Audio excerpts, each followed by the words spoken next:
बिस्मिल्लाहिर्रहमानिर्रहीम अस्सलाम वालेकुम एवरीवन। उम्मीद है आप सब खैरियत से होंगे। आज हमने जो नेक्स्ट लेक्चर स्टार्ट करना है वो है अबाउट फ़ोटोसिंथेसिस। होप सो आप लोगों को लास्ट लेक्चर जो है वो समझ आ गए होंगे। अगर कोई क्वेश्चन हो तो आप कमेंट सेक्शन में पूछ सकते हैं, ठीक है। और जो चैनल पे न्यू हैं वो इसको सब्सक्राइब करें और वीडियो को लाइक ज़रूर करें। नेक्स्ट हमारे पास जो फ़ोटोसिंथेसिस है, अब हमारे पास फ़ोटोसिंथेसिस का क्या मतलब है। फ़ोटो मतलब लाइट और सिंथेसिस सिंथेसाइज करना, ठीक है। लाइट की मौजूदगी में अब किस चीज़ की सिंथेसिस हो रही है, हमारे पास फूड की सिंथेसिस हो रही है, ठीक है। फूड को सिंथेसाइज करना लाइट की मौजूदगी में क्या कहलाता है, फोटोसिंथेसिस कहलाता है। इसकी डेफिनेशन देखें तो the process in which energy poor oxidized compounds of carbon and hydrogen, ठीक है। एनर्जी पुअर ऑक्सीडाइज्ड कंपाउंड कौन से होते हैं। पुअर का क्या मतलब है, जिसमें कार्बन और हाइड्रोजन बॉन्ड्स शामिल ना हो, इकट्ठे मौजूद ना हो, उसको क्या कहते हैं, energy poor oxidized compound of carbon. Carbon के ऑक्सीडाइज कंपाउंड हैं, यानी कि यहाँ पे कार्बन के साथ एक इलेक्ट्रोनेगेटिव एलिमेंट मौजूद है, जिसको क्या कहते हैं, ऑक्सीडाइज्ड कंपाउंड ऑफ कार्बन। और इसी तरह ऑक्सीडाइज्ड कंपाउंड ऑफ हाइड्रोजन यानी H2O और H2S, यानी इनके साथ भी क्या है, इलेक्ट्रोनेगेटिव एलिमेंट्स मौजूद हैं।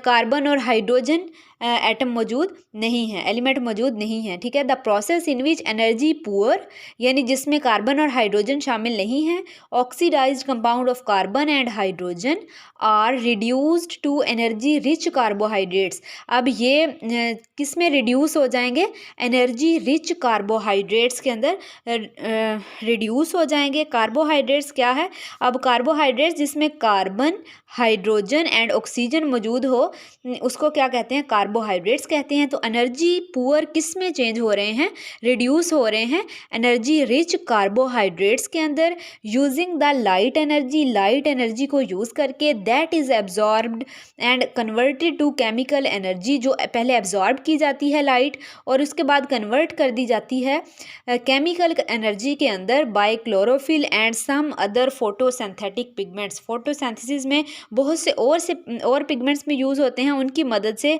इस एनर्जी, लाइट एनर्जी को किस में चेंज कर दिया जाता है, केमिकल एनर्जी में चेंज कर दिया जाता है।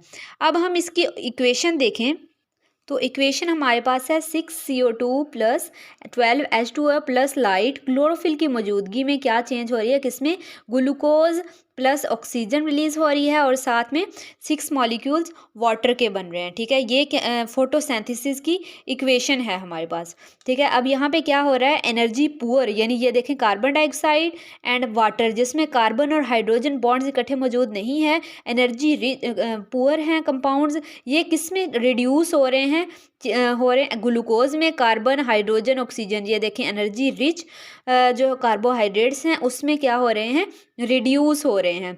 अब रिड्यूस का क्या मतलब है, जैसे ये कार्बन डाइऑक्साइड है हमारे पास, कार्बन और ऑक्सीजन दो एलिमेंट्स थे हमारे पास, और ये किस चीज़ में कन्वर्ट हो रहे हैं, यहाँ पे कार्बन हाइड्रोजन और ऑक्सीजन में, यहाँ पे 3 में, यानी इसमें हाइड्रोजन ऐड हो रही है। कार्बन डाइऑक्साइड से क्या बन रहा है, कार्बन हाइड्रोजन और ऑक्सीजन, तो यहाँ पे हाइड्रोजन ऐड हो रहा है, तो इसको क्या कहते हैं, रिडक्शन कहते हैं। और ऑक्सीडेशन कैसे हो रही है, ऑक्सीडेशन अब यहाँ पे H2O है, तो यहाँ से हमारे पास हाइड्रोजन निकल रहा है और सिर्फ ऑक्सीजन बाकी बच रही है, तो इसे क्या कहते हैं, हम ऑक्सीडेशन कहते हैं, ठीक है। तो ये हमारे पास फोटोसिंथेसिस की इक्वेशन है। नेक्स्ट हमारे पास जो इनके रिएक्टेंट्स और प्रोडक्ट्स की बात करें तो रिएक्टेंट हमारे पास आ जाते हैं carbon dioxide, water and light, ठीक है। कार्बन डाइऑक्साइड, वाटर और लाइट आपस में मिलके क्या बना रहे हैं, ये रिएक्टेंट्स हैं। रिएक्टेंट्स मिलके आगे क्या बना रहे हैं, प्रोडक्ट्स, और प्रोडक्ट्स में क्या क्या चीज़ें बन रही हैं, ग्लूकोज बन रहा है, ऑक्सीजन बन रही है और वाटर बन रहा है, ठीक है। तो ये हमारे पास क्या है, एक रिएक्टेंट और प्रोडक्ट्स हैं। अब यहाँ हमारे पास क्या हो रहा है कि 12 मॉलिक्यूल हम वाटर के दे रहे हैं और नतीजे में कितने बन रहे हैं, 6 बन रहे हैं। अब इसको सिंप्लीफाइड हम इक्वेशन की देखें तो water opposes of both sides, ठीक है, दोनों साइड्स पे वाटर प्रेजेंट है। It is used in some reactions, कुछ फोटोसिंथेसिस के जो रिएक्शंस होते हैं उनमें वाटर यूज़ होता है, ठीक है। और कुछ होते हैं जिनमें वाटर क्या होता है, प्रोड्यूस होता है, ठीक है, कुछ में यूज़ हो रहा है, कुछ में क्या हो रहा है, प्रोड्यूस हो रहा है। तो यहाँ पे हमारे पास there is no yet yield, so equation simplify अगर हम करके लिखें तो जैसे वहाँ पे हमारे पास था कि 12 दे रहे थे तो हमारे पास कितने बन रहे थे, वहाँ पे हमारे पास क्या था कि 12 दे रहे थे और 6 बन रहे थे। इसका क्या मतलब है कि 12 अगर हम दे रहे हैं तो उसमें से 6 जो है वो हमारे पास बच गए हैं और 6 क्या हो गए हैं, खर्च हो गए हैं। ठीक है, तो यहाँ पे हमने सिंप्लीफाई इक्वेशन को कर दिया कि 6 ही यूज़ हो रहे हैं। ठीक है, और उसके नतीजे में ग्लूकोज और ऑक्सीजन बन रहे हैं। ठीक है, अगर हम उस इक्वेशन के देखें फोटोसिंथेसिस की, जिसमें 7 यहाँ पे 6 मॉलिक्यूल ऑफ वाटर की भी बन रहे हैं, तो अगर इसको रिवर्स करें, इसी प्रोसेस को रिवर्स करें तो ये क्या बनेगा, रेस्पिरेशन का प्रोसेस होगा। रेस्पिरेशन यानी जिसमें हमारे पास क्या हो रहा है, ग्लूकोज चेंज हो रहा है, टूट रहा है कार्बन डाइऑक्साइड और वाटर के अंदर। ठीक है, तो ये हमारे पास एग्जैक्टली इसका रिवर्स करें फोटोसिंथेसिस का तो वो क्या बनता है, रेस्पिरेशन बनता है।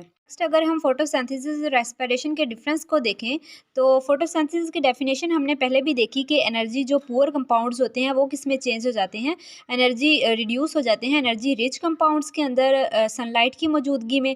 तो रेस्पिरेशन के प्रोसेस की बात करें, the process in which energy is made available to cell. ठीक है, एनर्जी क्या की जाती है, अवेलेबल की जाती है सेल को by step by step breaking down of carbon chain. ठीक है, कार्बन चेन क्या होती है, जो उसके ब्रेक डाउन से सेल को क्या मिलती है, एनर्जी अवेलेबल सेल के पास होती है। ठीक है, तो यानी कंपाउंड्स जब भी ब्रेक डाउन होते हैं तो उससे हमारे पास क्या होता है, एनर्जी रिलीज होती है और वही सेल को क्या होती है, अवेलेबल होती है।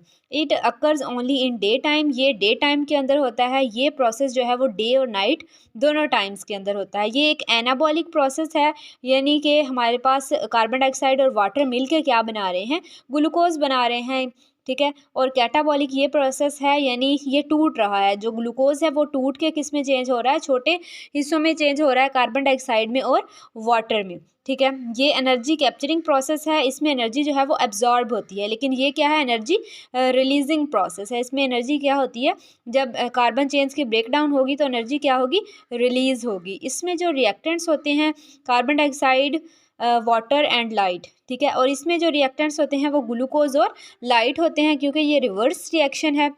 और इसमें जो प्रोडक्ट्स होते हैं वो ग्लूकोज बनता है, प्रोडक्ट्स बन रहे हैं ग्लूकोज, ऑक्सीजन और बन रहे हैं। ठीक है, और जो इसके प्रोडक्ट्स होते हैं ये हमारे पास आ जाते हैं कार्बन डाइऑक्साइड, वाटर और एनर्जी। ठीक है, इसकी इक्वेशन की बात करें तो CO2 6CO2 plus 12H2O plus light की को चेंज करते हैं हम किस में, ये रिएक्टेंट्स चेंज हो रहे हैं प्रोडक्ट्स के अंदर, और यहाँ पे जो है वो वही जो इसके प्रोडक्ट्स हैं वो रिएक्टेंट के तौर पर काम करते हैं और वो किस में चेंज हो रहे हैं, 6CO2 plus 6H2O plus energy.